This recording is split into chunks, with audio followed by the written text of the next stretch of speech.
नमस्कार, मुकाबला देख रहे हैं आप। आपके साथ मैं हूं प्राची पाराशर। मनीष सिसोदिया आज ही विदेश में छपे और आज ही उन पर छापे पड़ गए। न्यूयॉर्क टाइम्स में छपे और करप्शन के केस में नपे। केजरीवाल सरकार अपने एजुकेशन मॉडल को दुनिया भर में प्रचारित कर रही है, लेकिन इस प्रचार तंत्र पर भी एक ग्रहण लग गया है। न्यूयॉर्क टाइम्स और खलीज टाइम्स को अखबारों में दिल्ली के एजुकेशन मॉडल की तारीफ में लेख छपा है। पहले आप इस पर दिल्ली के मुख्यमंत्री का बयान सुनिए, फिर आगे की कहानी आपको समझाएंगे।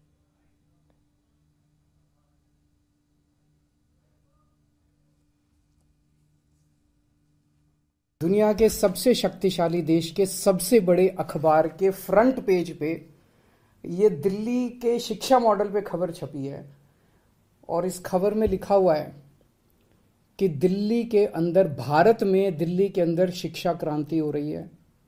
दिल्ली के सरकारी स्कूल बहुत शानदार हो गए हैं। दिल्ली के सरकारी स्कूलों में अब लोग अपने बच्चों को प्राइवेट स्कूलों से नाम कटा कटा के दिल्ली के सरकारी स्कूलों में भर्ती करा रहे हैं और दिल्ली के सरकारी स्कूलों में पढ़ने वाले गरीब बच्चे अपना अच्छा करियर बना बना के अपने अपने परिवारों की गरीबी दूर कर रहे हैं। तो केजरीवाल ने आज अपनी और अपनी सरकार दोनों की पीठ थपथपाई, लेकिन बीजेपी का आरोप है कि दोनों में एक ही कंटेंट है, एक ही लेख दोनों जगह छपा है। आरोप तो यह भी है कि ये लेख पेड न्यूज की तरह से छपवाया गया है, जिसे एडिटोरियल कहा जाता है। बीजेपी कह रही है कि दिल्ली के लोगों के पैसे को केजरीवाल सरकार अपनी इमेज बिल्डिंग के लिए पानी की तरह बहा रही है। एक दिन में दो खबर दो अखबारों में लगती है और दोनों में सेम ही फोटो लगती है और वर्ड टू वर्ड सेम लिखा जाता है, तो वो क्या होगा? क्या वो जेन्युइन होगी न्यूज? ये दोनों अखबार का फोटो है, एक है न्यूयॉर्क टाइम्स, एक है खलीज टाइम्स। दोनों में जो रिपोर्टर है एक ही रिपोर्टर है, वर्ड टू वर्ड सेम लिखा हुआ है, एकदम सेम पिक्चर, एकदम। जो 6 पिक्चर इसमें डाली हुई है, मेरे पास में और भी पिक्चर्स हैं, जो 6 पिक्चर इसमें न्यूयॉर्क टाइम्स में है वही 6 पिक्चर खालिज टाइम्स में। ऐसा होता है क्या कि नव भारत टाइम्स और जो है दैनिक जागरण और पंजाब केसरी और सारे अखबारों में एक ही स्टोरी लगेगी और वर्ड टू वर्ड सेम लिखा जाएगा और एक ही पिक्चर होगी, तो उसको क्या मानेंगे? उसको तो ऐड ही मानेंगे। अभी अरविंद केजरीवाल ने खुद ही प्रेस कॉन्फ्रेंस में बोला कि न्यूयॉर्क टाइम्स में फोटो लगाना आसान नहीं होता, बड़ा मुश्किल से छपती है। तो उनको मालूम होगा उन्होंने कितना पैसा दिया, रिपोर्टर को कैसे सेट किया, कितने मुश्किल से ये फोटो लगी, तो ये उन्हीं को पता होगा। मगर दो अखबारों में, अलग अलग अखबारों में same story word to word कभी नहीं, मैंने आज तक कभी नहीं देखी। उधर मनीष सिसोदिया के घर में छापों को लेकर हंगामे के बीच एक बात समझना जरूरी हो जाता है कि 15 अगस्त को प्रधानमंत्री ने भ्रष्टाचार के खिलाफ जन सहयोग का आह्वान किया था। 4 दिन बाद दिल्ली के डिप्टी सीएम के घर सीबीआई पहुंच गई।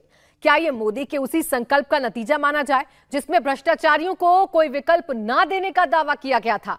आज मुकाबला में हम इस पर डिबेट करेंगे। हमारा सवाल है, क्या शराब घोटाले के निर्माता निर्देशक केजरीवाल हैं? दिल्ली के केजरीवाल मॉडल का यही सच है? सवाल यह कि भ्रष्टाचार पर मोदी का जीरो टॉलरेंस अगला कौन? सत्येंद्र जैन के बाद मनीष सिसोदिया का नंबर। दिल्ली के घोटाले से पंजाब गोवा में चुनाव प्रचार, ये तमाम आज के सवाल हम उठाने जा रहे हैं और इसी पर करेंगे हम चर्चा। हमारे साथ खास मेहमान इस वक्त जुड़ गए हैं, ऋषि बागरी राजनीतिक विशेषज्ञ और रीना गुप्ता प्रवक्ता आम आदमी पार्टी। आप दोनों का ही बहुत स्वागत है। रीना जी, आपसे शुरुआत करूंगी। भ्रष्टाचार पर जीरो टॉलरेंस प्रधानमंत्री नरेंद्र मोदी का सबसे पहला नंबर मनीष सिसोदिया का आता है। आपत्ति क्यों हो जाती है अगर भ्रष्टाचार पर कार्रवाई हो रही है तो?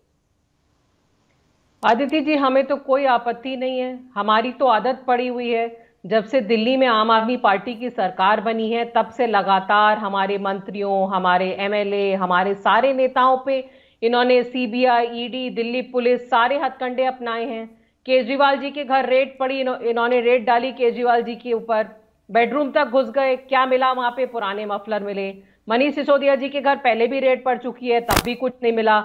जब भी रेड पड़ती है तब ये बिल्कुल ऐसे दिखाते हैं जैसे पता नहीं कितना बड़ा भ्रष्टाचार निकल के आया है साहब, ये हो गया, वो हो गया, फलाना हो गया, ढिमाका हो गया। 150 जो हमारे एमएलए के ऊपर इन्होंने केस करे थे, सारे एमएलए हमारे बरी हो गए। और मुझे पूरा विश्वास है कि मनीष सिसोदिया जी के ऊपर जिन्होंने आज रेड डाली है उसमें भी कुछ नहीं निकलने वाला है, वो भी बरी होने जाएंगे। लेकिन अदिति जी, सवाल ये है कि भारतीय जनता पार्टी और मोदी जी इतने डरे हुए क्यों हैं?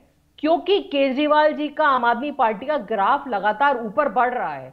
और आपने जैसा जिक्र किया अभी कि न्यूयॉर्क टाइम्स के फ्रंट पेज पे खबर छपी है कि दिल्ली में कितना बढ़िया काम हुआ है, दिल्ली के स्कूल्स कितने बढ़िया हुए हैं। इससे पहले जब न्यूयॉर्क टाइम्स पे खबर छपी थी तो वो खबर ये छपी थी कि किस तरह मोदी जी ने कोरोना का मिसमैनेजमेंट किया है और किस तरह भारत में गंगा मैया में लाशें बह रही हैं। ये आखिरी खबर इंडिया के बारे में ये छपी थी और उसके बाद ये खबर छपी है। अब आपको पता ही है कि किस तरह भारतीय जनता पार्टी में ज्यादा पढ़े लिखे लोग तो हैं नहीं, काफी सारे लोगों के पास नकली डिग्रियां हैं, इसीलिए वो इस तरह की दलील देंगे कि न्यूयॉर्क टाइम्स में और खलीज टाइम्स में सेम खबर नहीं छप सकती। आपको भी पता है, मुझे भी पता है कि कई बार ऐसा होता है, कई जो जर्नलिस्ट होते हैं वो कई अखबारों में खबर छपवाते हैं, उसमें नीचे लिखा होता है सौजन्य से, लेकिन जब मूर्खों की जमात इकट्ठी हो जाए तो उनसे आप तो एक्सपेक्टेशन ऐसा नहीं कर सकते। वो तो यही बोलेंगे कि पेड न्यूज है, उनकी समझ के। ठीक है रीना जी, इस पर वो सवाल खड़े कर रहे हैं, लेकिन बात यहाँ पर 144 करोड़ के घोटाले की है, जिसे बार बार पॉइंट आउट कर रही है बीजेपी और कह रही है कि 144 करोड़ का घोटाला है, जांच हो रही है, हो जाने दीजिए, दूध का दूध पानी का पानी हो जाएगा। बिल्कुल अदिति जी, हो जाने दीजिए। लेकिन क्या होता है अदिति जी कि आप क्या कर रहे हैं, चुनी हुई सरकार के काम में आप रोक लगाने की कोशिश कर रहे हैं। अब सुबह से शाम आज मनीष सिसोदिया जी जो स्कूलों के बारे में निर्णय लेना चाह रहे थे वो तो नहीं कर पाएंगे। सुबह से वहां सीबीआई बैठी हुई है, कल तलब किया जाएगा, परसों तलब किया जाएगा। आपने क्या किया? आपने सारे काम यहां रुकवा दिए हमारे। वहीं दूसरी ओर आप देखिए कि गुजरात में रोज खबर आती है कि वहां पे ड्रग्स पकड़ी गई, वहां पे अवैध शराब का धंधा चल रहा है, भारतीय जनता पार्टी के संरक्षण में चल रहा है। गुजरात जहां पे इतने सालों से नशाबंदी है, वहां पे रोज खबर आती है इतने लोग जहरीली शराब पीने से मर गए। वहां पे तो हमने कभी नहीं देखा कि कोई ईडी सीबीआई किसी की कोई रेड हुई हो, कोई सलाखों के पीछे गया हो। तो ये ईडी सीबीआई दिल्ली पुलिस सारी विपक्ष के पीछे क्यों पड़ती हैं? इसीलिए पड़ती हैं क्योंकि भारतीय जनता पार्टी जो है आम आदमी पार्टी से डरी हुई है। हमने गुजरात में बहुत अच्छी पहल की है, हिमाचल प्रदेश में अच्छा पब्लिक का हमें प्यार मिल रहा है। यही कारण है कि भारतीय जनता पार्टी पूरी तरह डरी हुई है। उनको पता है कि आज की तारीख में मोदी जी को टक्कर देने वाले सिर्फ अरविंद केजरीवाल हैं। चलिए ठीक है रीना जी, आपने गुजरात की बात कही, वहां पर कार्रवाई होना जरूरी है। जहरीली शराब से जो जान गई है उसके जिम्मेदारों को जरूर सजा मिलनी चाहिए। लेकिन बात यहाँ पर शराब नीति की है, बात तो शराब नीति की है जिस पर आपका भी यू टर्न आया था। अगर इतनी अच्छी शराब नीति थी तो फिर उसे वापस क्यों कर लिया गया? बीजेपी तो ये भी सवाल पूछ रही है। जी आदित्य जी, जवाब दूंगी इस बात का। देखिए, दिल्ली की शराब नीति आप किसी भी एक्सपर्ट से बात करिए, किसी भी एक्साइज एक्सपर्ट से बात करिए, वो आपको बताएंगे कि दिल्ली की शराब नीति जो थी उससे दिल्ली में करप्शन कम होता, शराब का करप्शन कम होता। जहां तक भारतीय जनता पार्टी ये बोल रही है कि दिल्ली के कोने कोने में शराब के ठेके खुल जाते, पुरानी शराब नीति के अंतर्गत 850 ठेके थे, नई नीति के अंतर्गत 400 ठेके भी नहीं खुलने वाले थे आदित्य जी। लेकिन इन्होंने क्या किया, क्योंकि जो नई शराब नीति की वजह से दिल्ली में अवैध शराब का कारोबार बंद हुआ। ये अवैध शराब का कारोबार जो था ये एमसीडी और भारतीय जनता पार्टी की देखरेख में हो रहा था। इनके नेताओं का वो अवैध कारोबार बंद हो गया। तो ये चाह रहे थे कि दिल्ली भी ड्राई स्टेट हो जाए, और जिस तरह गुजरात में ड्राई स्टेट डिक्लेयर करके जो अवैध शराब का कारोबार भारतीय जनता पार्टी की नहीं रीना जी, बात आपकी इस नई नीति को लेकर है, बात इस बात को लेकर है। जब इतनी अच्छी नीति आप लेकर आए थे तो सीबीआई जांच की जब मांग हुई तभी आपको गड़बड़ियां क्यों नजर आई?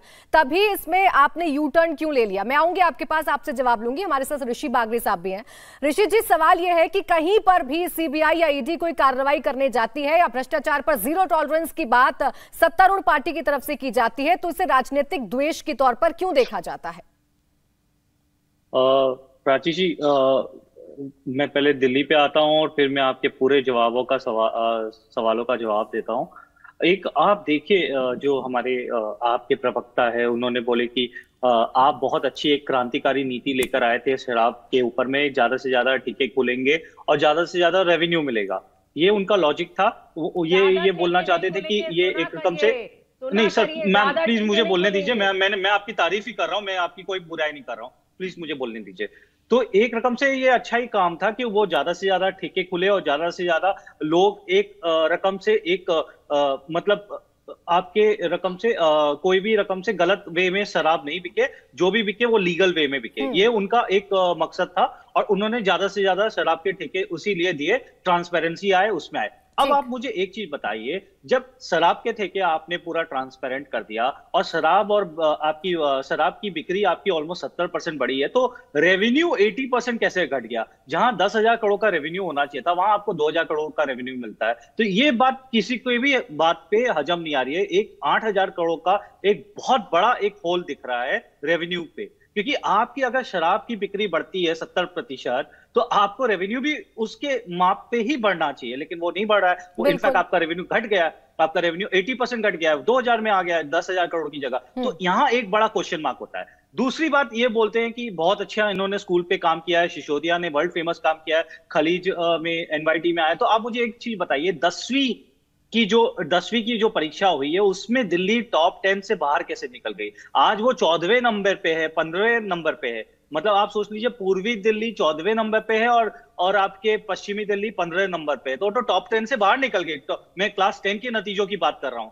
तो आप ये दोनों जगह पे आपकी जो चीजें हैं वो बैकफायर हो रही है। आप एक उसको एक और एक रकम से आप देखिए, आज खलीज में और एनवाईटी में दोनों में एक ही टाइप के एक ही फोटो दिए गए, एक ही टाइप की न्यूज छपी। आपको ये लगता नहीं है बड़ा ये एक कोइंसिडेंस नहीं लग रहा आपको? और दूसरी बात, आप ये बोल रहे हो कि ईडी की बात करते हो, तो देखिए अभी मैं बंगाल से आता हूं, वहां पर पार्थो के घर में 50 करोड़ उसके फ्रेंड के घर में 50 करोड़ मिले थे और उसकी पूरी जवाबदारी पार्थो के ऊपर आई थी। काफी फ्लैटों के दाम मिले थे। उसने अपने आप एफिडेविट पे सिर्फ 1.5 करोड़ रुपया, मात्र 1.5 करोड़ रुपया अपना एक रकम से उन्होंने अनाउंस किया था कि मेरे पास सिर्फ 1.5 करोड़ की संपत्ति है। तो आपके पास 50 करोड़ का कैश कहां से आ गया? आपके पास इतने सारे फ्लैट्स कहां से आ गए? अब वो अनुब्रतो मंडल आइए, उसके पास 16 करोड़ की उसकी एफडीज कैसे मिल रही है?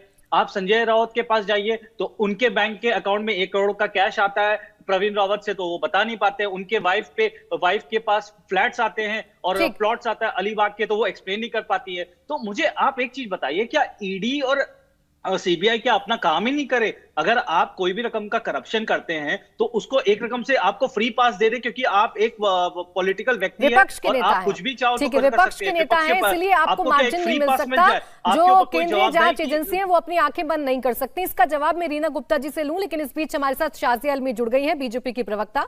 शाजिया जी, सीधा सीधा आरोप रीना जी ये लगा रही हैं कि आप दरअसल में डरे हुए हैं, चूंकि केजरीवाल का जो कद है वो बढ़ रहा है, आपकी बौखलाहट है, इसलिए आप इस्तेमाल कर रहे हैं सीबीआई का। रीना जी हैं कौन मुझसे सवाल पूछने के लिए? मैं तो ये पूछना चाह रही हूँ कि जब बात हो रही है 144 करोड़ के घोटाले की और किस बिना पर इतना पैसा दिया गया इन कंपनियों को, तो रीना जी तो ये जवाब दें। रीना जी हमें ये बताएं कि कैसे दिल्ली का जो पूरा जो पॉलिसी बदली गई, क्यों एक्साइज पॉलिसी बदली गई, क्यों स्कूलों और कॉलेजों और जो मस्जिदों और मंदिरों के पास जब एक हिसाब से जब शराब की दुकानें खुली जाती थी पहले, उसको दरकिनार करके इतने शराब के ठेके खोले गए। रीना जी तो हमें पहले ये बताएं कि पिंक लाइन सर्विस जो महिलाओं के लिए खास तौर से शराब मुहैया कराने के लिए उन्होंने खोली थी, क्या इसके अलावा महिला सशक्तिकरण का उनका कोई और आइडिया नहीं आ पा रहा था? मैं तो रीना जी से ये भी पूछना चाह रही हूँ कि मतलब ये नशाबंदी को रोकने आए थे, ये क्या करना चाह रहे थे? लिकर पॉलिसी को इस तरह से सरेआम प्राइवेटाइज कर ट्रांसपेरेंसी लाना तो एक बात थी, लेकिन पूरा सबको नशेरी बना देना और शराब की दुकानें हर जगह खोल देना और शराब माफिया को पैसे दे देना पूरी तरह से, और जब एक शराब की बोतल पर 2 शराब की बोतलें मिलेंगी उसको दिखाना और ऑडिट में दिखाना और इस तरह से मनी लॉन्ड्रिंग करना, ये कौन से हिसाब किताब में और ये किस प्रोबिटी में या पारदर्शिता की किताब में लिखा गया है? इसके अलावा मैं ये भी पूछना चाह रही हूँ रीना जी से, सवाल तो आप बाद में उठाइएगा मैडम, आप सबसे पहले ये बताइए कि जब हो रही है शराब घोटाले की बात तो स्कूलों की बात क्यों कर रही है? स्कूलों और अरविंद केजरीवाल और मनीष सिसोदिया स्कूलों की बात क्यों कर रहे हैं?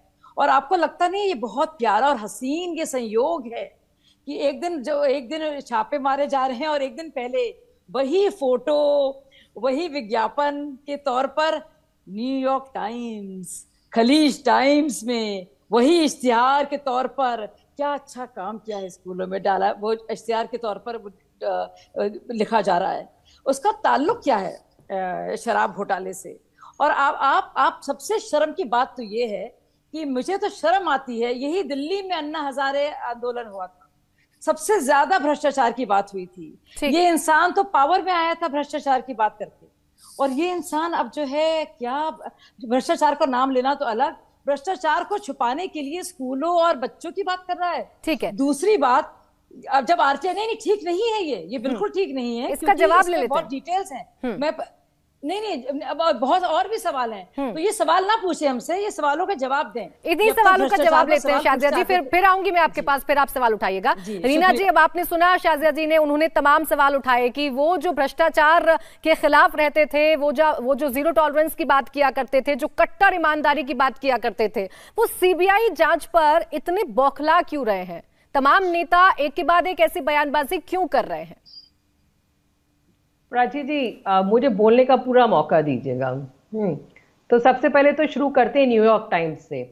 अब क्योंकि भारतीय जनता पार्टी मूर्खों की जमात है, तो वहां पे जो लोग भी ज्वाइन करते हैं वो भी वही भाषा बोलते हैं। न्यूयॉर्क टाइम्स और खलीज टाइम्स, शायद न्यूयॉर्क टाइम्स बहुत भारतीय जनता पार्टी के बहुत लोगों ने शायद नाम भी नहीं सुना होगा, पढ़ने की तो बात दूर रही। न्यूयॉर्क टाइम्स में और खलीज टाइम्स के जो लेख की बात हो रही है, आप शांत हो जाइए शाजिया जी, बोल लिया आपने, अब सुन लीजिए।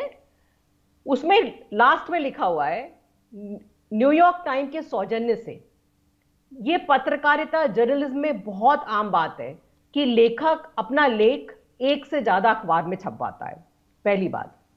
दूसरी बात, भारतीय जनता पार्टी में ऐसा क्यों होता है कि जो इनका गुजरात में इतना बड़ा जो शराब का कारोबार चल रहा है, जो वहां पे 10,000 करोड़ की ड्रग्स बरामद हुई हैं, उसके बारे में तो कभी कोई वक्तव्य नहीं सुना जाता। दीजिए, शराब पे जवाब दे रही हूँ, शराब पे जवाब दे रही हूँ। उधर की बात ना कीजिए, नहीं, आपको जाने नहीं दूंगी। कट मिलता है, पतली गली से कटने नहीं दूंगी मैडम, पतली गली से नहीं कटने दूंगी madam. No no no no no no, जवाब दीजिए। 144 करोड़ का घोटाला, जवाब देना पड़ेगा। इधर उधर की बात नहीं कीजिए मैडम, भागिए नहीं, सॉरी, कोई नहीं बात, जवाब दीजिए, कराइए, नहीं तो कोई फायदा नहीं है। एक मिनट शाजिया जी, एक मिनट, अब लड़ेंगे चोरों से, एक एक सवाल का जवाब देना होगा। ठीक है शाजिया जी, एक मिनट उनको जवाब देने दीजिए, एक सेकंड। रीना जी बताइए, 144 करोड़ के घोटाले के बारे में बताइए कि वो कैसे हो गया, ये वेव ऑफ कैसे हो गई लाइसेंस की जो फीस थी?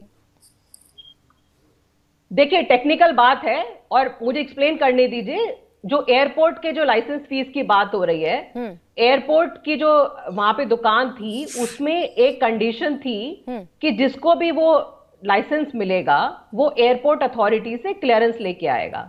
जो हाईएस्ट बिडर था उसको एयरपोर्ट अथॉरिटी से क्लियरेंस नहीं मिली, जो सेकंड बिडर था उसको एयरपोर्ट अथॉरिटी से क्लियरेंस मिल गई।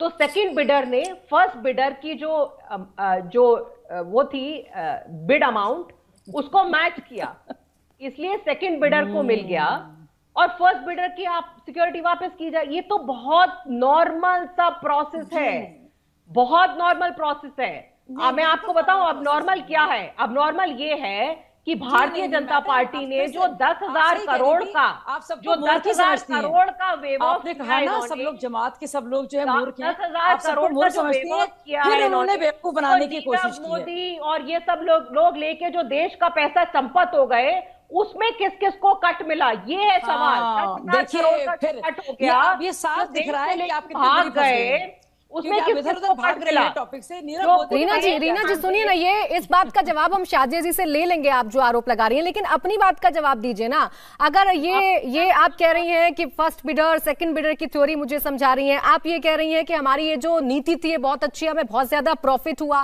फिर इससे यू टर्न लेने की जरूरत क्या पड़ गई? अगर ईडी सीबीआई जांच कर रही थी, नीति बहुत अच्छी है, तो आप समझा देते कि नीति अच्छी है। यस, हाँ सुनिए, देखिए क्या हो रहा था कि भारतीय जनता पार्टी अपने ईडी और सीबीआई जो थी उससे प्राइवेट वेंडर्स को धमका रही थी। जो प्राइवेट वेंडर्स थे उन्होंने लाइसेंसेस वापस कर दिए थे। अधिकारी फाइल्स पे साइन करने के लिए तैयार नहीं थे, क्योंकि सबको बोला जा रहा था तुम अगर साइन करोगे, तुम अगर लाइसेंसिंग प्रोसेस में पार्टिसिपेट करोगे, तुम्हारे खिलाफ सीबीआई की रेड होगी। इससे क्या हो रहा था, दिल्ली की सारी दुकानें बंद होने जा रही थी और दिल्ली में फिर से अवैध शराब का कारोबार शुरू होता है, जैसा कि गुजरात में होता है।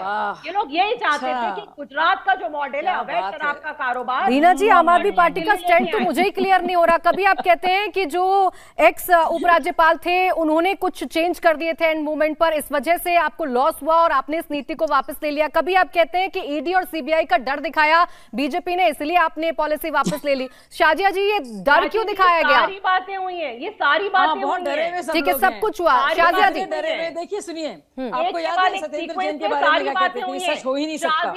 और क्या हुआ, सारा उन्होंने सत्येंद्र जैन ने शेल कंपनीज के जो उन्होंने प्रमाण दिखाए थे, वो शेल कंपनी से कभी काम ही नहीं किया था।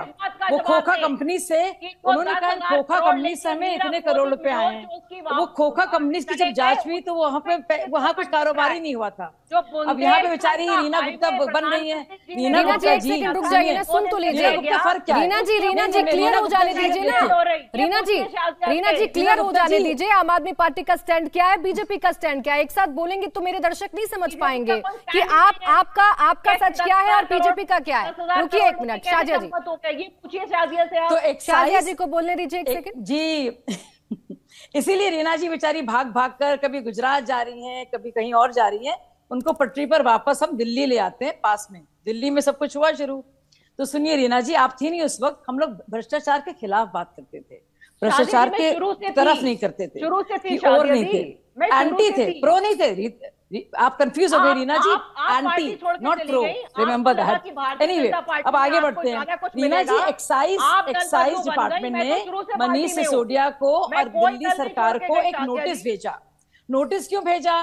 क्योंकि 144 करोड़, जो बहुत होता है रीना जी, 144 करोड़ रुपए का जो घोटाला किया था, जो रिश्वत के तौर पर इन प्राइवेट शराब की लॉबियस्ट को दिया गया था, उस पैसे को लेकर जवाबदेही मांगी थी और वो जवाब के बारे में उन्होंने कुछ नहीं कर पाए। ये 14 मई की बात है और लगातार तब से पूछताछ हो रही है। इसीलिए आप देख रही हैं कि एक्साइज पॉलिसी में आप, दिल्ली वालों ने सबने देखा है, कोविड के दौरान अगर किसी को जरूरत थी तो लोगों की क्या जरूरत थी, मोहल्ला क्लिनिक्स में काम अच्छा हो, बेहतरी हो, पोल्यूशन लेवल कम हो क्या रहा था कि सिर्फ शराब की दुकानें खुल रही थी, सिर्फ और सिर्फ, और कुछ नहीं हो रहा था।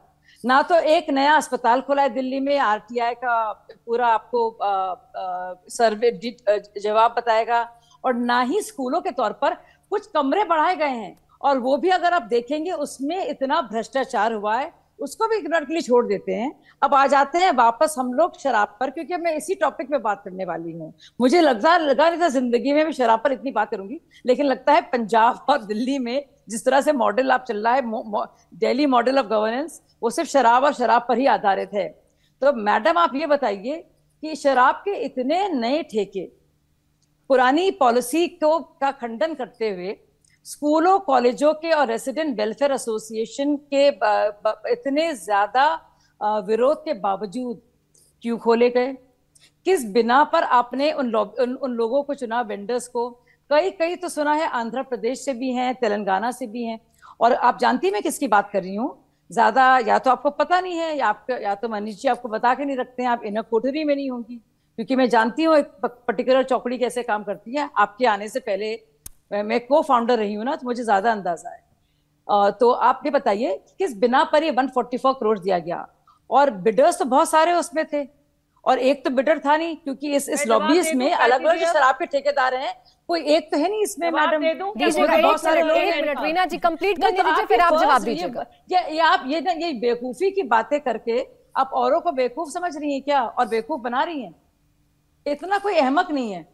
थोड़ा सा अपनी भाषा पे लगाम रखिए।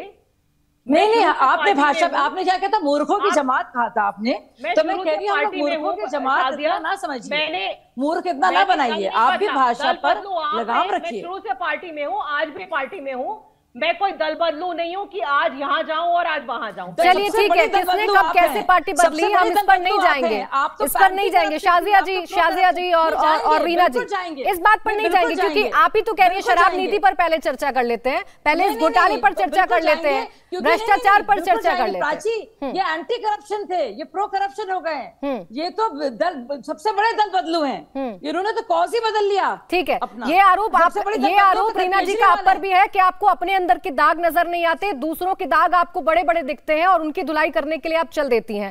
खैर रीना जी इस बात का जवाब दीजिए, फिर मैं ऋषि जी आपके पास आऊंगी। हाँ, इस बात का जवाब दीजिए, सबसे बड़ी दल बदलू तो आप है रीना जी, इस बात का जवाब दीजिए रीना जी। 144 करोड़, एक सेकंड 144 करोड़ का जवाब दीजिए और इस बात का भी जवाब दीजिए कि जल्दबाजी किसकी थी, कैसे आनन फानन में कैबिनेट की बैठक में पास करवाया था, हम सब जानते हैं, बिना कैबिनेट नोट जारी किए। पहली बात तो 144 करोड़ की फिगर जो है वो भारतीय जनता पार्टी की दीनदयाल उपाध्याय मार्ग में बैठ के मनगढ़ंत गढ़ी गई है। 144 करोड़ कहीं पे कुछ है ही नहीं, पहली बात। दूसरी बात, जो ये कह रहे हैं कि शराब के ठेके ज्यादा खोल दिए, थोड़ा पढ़ के आया करिए शादिया जी, पढ़ना तो आता है आपको। पढ़ के सब पढ़ के आए हैं, सुनिए ना, प्रमाण हमारे पास है। सुनिए, फंस रही है बुरी तरह से, इसीलिए आप गुजरात भाग रही थी। आपके कहने से कोई नहीं फंसेगा। डीटीसी बस लेके आप गुजरात भाग रही थी ना, मैंने आपको बुला लिया। डीटीसी पे क्यों पहुंच गई? डीटीसी बस नहीं मिल पाई आपको। जी प्राची जी, अगर आपको जवाब चाहिए शाजिया जी एक सेकंड बोलिए रीना जी, बोलिए रीना जी, बोलिए रीना जी। देखिए, पुरानी शराब नीति में 850 दुकानें थी, नई शराब नीति में सिर्फ 400 दुकानें खुली। तो ये जो झूठ ये परोसने की कोशिश कर रहे हैं कि शराब बिल्कुल झूठ है, अरे ये बिल्कुल झूठ है। आपके कहने से इसके आंकड़े आपको अभी पेश कर देती हूँ, लेकिन आप ये बता नहीं पा रही हैं कि एक्साइज डिपार्टमेंट ने आपको जब नोटिस भेजा 144 करोड़ का, तो उसका जवाब आप लोग ने क्यों नहीं दिया? इसका जवाब आप क्यों नहीं दे पा रही हैं, मुझे बताइए।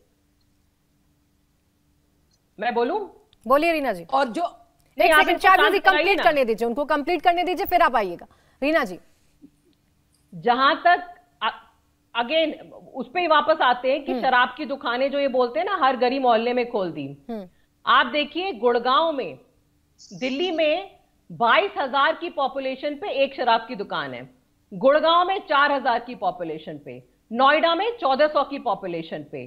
तो शराब की दुकानें तो इनके जो स्टेट्स हैं, ये कहां बनाया उत्तर प्रदेश पेपर और हरियाणा, वहां पे हर स्टेप पे, आप गुड़गांव में जाके देखिए 100 मीटर पे शराब की दुकानें हैं, नोएडा में जाके देखिए 100 मीटर पे शराब की दुकानें हैं। और प्राची जी, इनकी जो आप कह रहे थे ना एक्साइज पॉलिसी क्यों वापस ले ली, उसका यही कारण था कि भारतीय जनता पार्टी की कोशिश ये थी कि दिल्ली एक ड्राई स्टेट हो जाए और दिल्ली में अवैध शराब का कारोबार शुरू हो जाए, जैसे कि गुजरात में चलता है, और दिल्ली का जो शराब का रेवेन्यू है वो सारा गुड़गांव और नोएडा में ट्रांसफर हो जाए। तो इसलिए आपने वापस ले ली?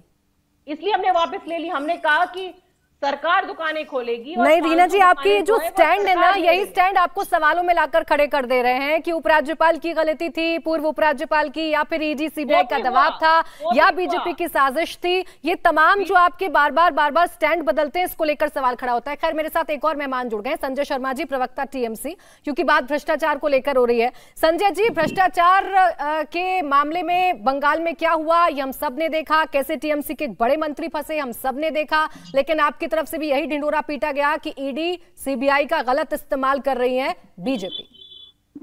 जी, तो इसमें ढिंडोरा पीटने वाली कौन सी बात है? ये तो स्थापित सत्य है। एजेंसियों का दुरुपयोग करने में भारतीय जनता पार्टी को महारत हासिल है।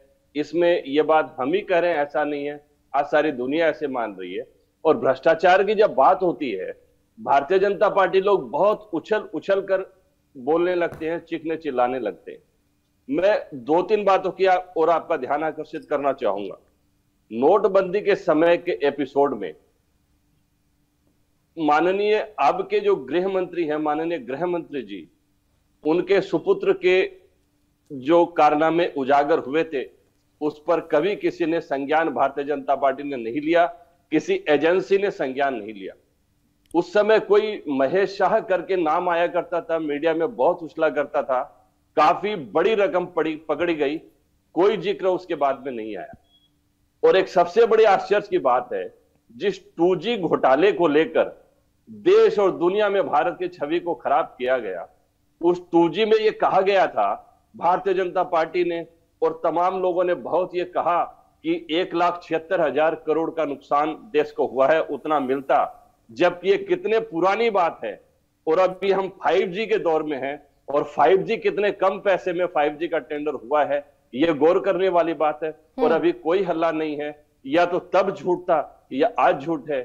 भारतीय जनता पार्टी को लगता है लेकिन कि संजय शर्मा जी, आपके तमाम आरोप, आपके तमाम सवाल, मैं इस बात से डिनाई नहीं करूंगी, शाज़िया आलमी बैठी हैं, इस बात का जवाब देंगी। लेकिन आप मुझे बता दीजिए कि कोई नेता अगर विपक्ष का है, उसके खिलाफ भ्रष्टाचार के आरोप लग रहे हैं, तो क्या केंद्रीय जांच एजेंसी अपनी आंखें बंद कर ले, ये सोच के कि उन पर आरोप लग जाएंगे कि राजनीतिक द्वेष के कारण हो रहा है? एजेंसियों को आंखें खोलकर, आंख कान नाक सब खोलकर काम करना चाहिए। लेकिन ये कौन सा पैरामीटर है जो एजेंसियां नापती है, जो विरोधी नेताओं पर होते हैं? और यहां खुली आम आंखों के सामने महाराष्ट्र में करोड़ों करोड़ों करोड़ों सैकड़ों करोड़ रुपए खर्च करके जिस तरीके से सरकार बदली गई, जिस तरीके से तमाम बातें की गई, इस पर कब इन एजेंसियों की दृष्टि जाएगी, देश यह जानना चाहता है। ठीक है, शाज़िया आलमी जी जवाब दीजिए। शाज़िया आलमी जी जवाब दीजिए। भ्रष्टाचार के प्रति कोई भी कोताही, सवाल यही है कि आप, सवाल यही है, ईडी और सीबीआई जब कोई कार्रवाई करते हैं, एक सेकंड संजय जी, आपकी बात आ गई, आपका सवाल, एक सेकंड, आपका सवाल मैं जरा शाज़िया जी से पूछ लूं। शाज़िया जी, आरोप आप पर यही लग रहा है कि जब भी कहीं सीबीआई ईडी की कार्रवाई होती है तो उसमें आपकी भूमिका विपक्ष को नजर आती है, ऐसा क्यों है? क्या स्वतंत्र नहीं है हमारी केंद्रीय जांच एजेंसी? देखिए, बहुत ही शानदार काम कर रही है और मुझे लगता है अगर मैंने पत्रकारिता का वो पूरा जीवन जो काम आप करती थी वो मैंने छोड़कर इसमें आई हूँ, तो बहुत ही सुनहरा दिन है। और अगर केजरीवाल इतने बड़े दल बदलू नहीं होते, एंटी करप्शन से प्रो करप्शन एक्टिविस्ट नहीं बने होते, तो वो भी बड़े खुश होते, क्योंकि यही तो मकसद था। और मुझे लगता है अन्ना हजारे के दौरान के, अन्ना हजारे आंदोलन के दौरान जो पूरा मूवमेंट चला, मुझे लगता है आज उसके, आज मुझे, अरे मुझे बोलने दीजिए भाई साहब, आप बोल लीजिए, बड़ा निकाल लीजिए आप अपनी, अरे मुझे बोलने दीजिए भाई साहब, एक एक करके रीना जी, संजय जी और शाज़िया जी एक एक करके बोलेंगे ना। मेरा सवाल शाज़िया जी से था, आप ही ने आरोप लगाए, आपने सवाल पूछे, जवाब देने दीजिए, एक सेकंड, बोलिए बोलिए। मुझे लगता है बहुत ही शानदार जो हो रहा है मुझे, और जरूरी है ये। पार्थ चैटर्जी जैसे लोग और उनके सपोर्टर जैसे लोग, मनीष सिसोदिया, पार्थ चैटर्जी जैसे लोग और लालू प्रसाद यादव जैसे लोग, और एक साथ हम देख रहे हैं सब तीनों लोग, सब लोग साथ खड़े हैं। और वो जाहिर है कहेंगे सीबीआई बुरी है, ईडी बुरा है, लेकिन सुनिए सच क्या है, जो नोटों की गड्डियों का पहाड़ था वो क्या झूठ था? टीएमसी के नेता भाई मेरे, जो नोटों की गड्डी का पहाड़ था भाई मेरे, वो झूठ था कि सही था? उनको आप पानी आप बताइए। नहीं रीना जी, जो 2017 विदेशी शराब की नई दुकानें थी, आप कह रही थी तथ्य का, अरे देखिए बोलने नहीं दे रहे हैं। 217 नई विदेशी शराब की दुकानें जिसको दिल्ली वासियों की बहुत जरूरत थी, वो खोलने के लिए आप बताइए, उसके को लेकर बताइए, आप तथ्य मांग रही थी, उसकी क्या जरूरत थी?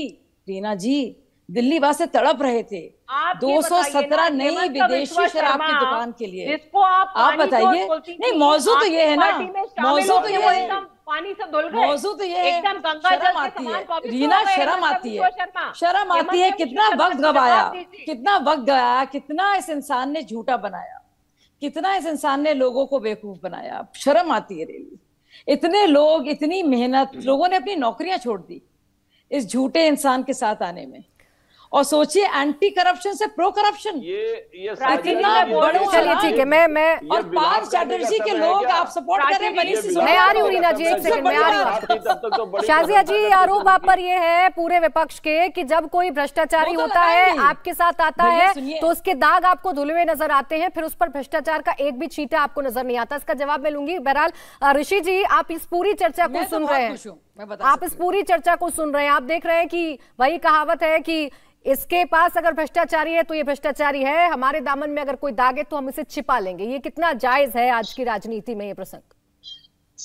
नहीं, मुझे एक चीज आप बताइए, मतलब अगर 10,000 करोड़ की ड्रग्स अगर पकड़ी जा रही है तो इसका मतलब है एनसीबी अपना काम अच्छे से कर रहा है। अगर कैश और बेनामी प्रॉपर्टी लोगों के सामने जब्त हो रही है, इसका मतलब ईडी अपना काम अच्छे से कर रहा है। अगर टेरर मॉड्यूल बस्ट हो रहे हैं तो इसका मतलब एनआईए अपना काम अच्छा कर रहा है। मतलब एक्शन ना होने पे चिल्लाना बात समझ में आती है। यहाँ तो एक्शन हो रहा है, यहाँ पर तो चीजें जब्त हो रही है। लोगों ने देखा है कैसे पार्थो चैटर्जी के घर से कैश बरामद हुए, और एक घर नहीं, दो घर से इतने सारे कैश जमा पूरा बरामद हुआ। और दूसरी बात है, हमारे रीना जी ऐसे बोल रही है, सबको बोल रही है मूर्खों की जमात। इनको ये भी नहीं पता कि राइट ऑफ और वेव ऑफ में डिफरेंस क्या होता है। ये बार बार बोल रही है कि ये गवर्नमेंट ने 10 लाख करोड़ का राइट ऑफ कर दिया। आपको पता है राइट ऑफ में क्या होता है? प्लीज जाके पढ़ के आइए। राइट ऑफ में वो वेव ऑफ नहीं होता है, लोन माफ नहीं होता है। राइट ऑफ में वो दूसरे अकाउंट में चला जाता है, फिर रिकवरी स्टार्ट होती है। और 8,60,000 करोड़ की रिकवरी हुई है वो 10 लाख में से, और बाकी के सारे लोग जेल के अंदर है या कुछ भाग गए हैं देश छोड़ के, और जो भागे भी है ना उनसे भी 80% की रिकवरी हुई है। और आप एक चीज देखिए, नहीं आप प्लीज आप सुनिए मेरी बात, आप यूपीए के टाइम आप देखिए ईडी ने क्या रेड नहीं मारी थी? यूपीए के टाइम मैडम, यूपीए के टाइम भी ईडी ने रेड मारी थी। मैडम मैं आपके बीच में नहीं बोल रहा था, प्लीज आप वो कर्सी मेंटेन कीजिए प्लीज। मैं आपके बीच में एकदम नहीं बोला था। यूपीए के टाइम 10 साल तक रेड चली थी और 4,000 करोड़ रुपया बरामद हुए थे। आज एनडीए के टाइम 8 साल में आपके 1,04,000 करोड़ रुपया बरामद हुए। तो ये बरामद कहां से हुआ? और दूसरे मेरे जो मित्र है टीएमसी वाले, वो 2G और 5G का कंपैरिजन कर रहे हैं। 2G के टाइम मुझे याद है, मैं 1,000 रुपए का साल महीने का वो भरता था। 1,000 रुपए का मेरा मंथली मोबाइल बिल आता था। आज वो बिल आ गया 250 रुपया में। और आप कंपेयर कर रहे हो कि भैया 2G में 1,76,000 है तो आज 1.5 लाख क्यों है? भैया 1.5 लाख करोड़ रुपया जो भी आए हैं वो पूरा का पूरा। ऋषि जी, अब ना इस डिबेट को समाप्त करने का वक्त आ गया है। मेरे पास वक्त की मर्यादा है। सर, इस चर्चा को और लंबा खींचा जा सकता है क्योंकि बहुत आरोप है आप सभी के पास एक दूसरे को लगाने के लिए। जल्दी से एक छोटा सा रिएक्शन रीना जी आप दे दीजिए। ये घोटाला अगर है, जांच हो रही है, तो आपत्ति क्यों? बड़ा छोटा सा जवाब। कोई आपत्ति नहीं है प्राची जी, लेकिन हमने देखा है कि भारतीय जनता पार्टी विपक्ष के नेताओं पे रेड डलवाती रहती है। उनकी कोशिश रहती है कि विपक्ष के नेता टूट के उनके पास आ जाएं, जैसे मुकुल रॉय, हेमंत विश्व शर्मा, इस तरह के नेताओं पे इन्होंने रेड डलवाई। आम आदमी पार्टी से कोई नहीं टूटने वाला है। हाँ, वो बात अलग है कि आम आदमी पार्टी में पहले कुछ लोग थे जिनको राज्यसभा सीट चाहिए थी, उनको राज्यसभा सीट नहीं मिली तो वो छोड़ के चले गए। ऐसे कई लोग थे, कुछ लोग तो राज्यसभा सीट ना मिलने के उससे वो बेचारे नाराज हो गए, कई लोग चले गए।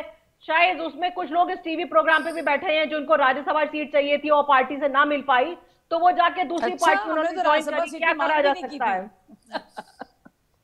ठीक है रीना जी, तमाम सवालों के जवाब आपने दे दिए। शाजिया आलमी ने पार्टी क्यों छोड़ी आपने ये बता दिया, आपने ये भी बता दिया कि जो कार्रवाई हो रही है वो कैसे हो रही है, लेकिन ये नहीं बताया कि ये यू टर्न क्यों ले लिया फिर इस नीति पर। जब इतनी अच्छी नीति थी तो आपने पहले से चेक नहीं किया था कि इसमें ये फॉल्ट हो सकते हैं, बीजेपी ये साजिश कर सकती है?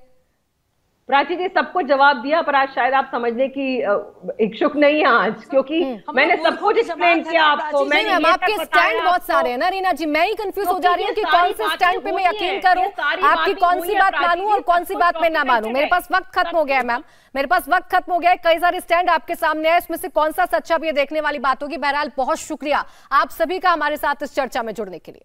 इंडिया टीवी हर वक्त हर जगह डाउनलोड करने के लिए सर्च करें India TV news Google play store या ऐप स्टोर पर।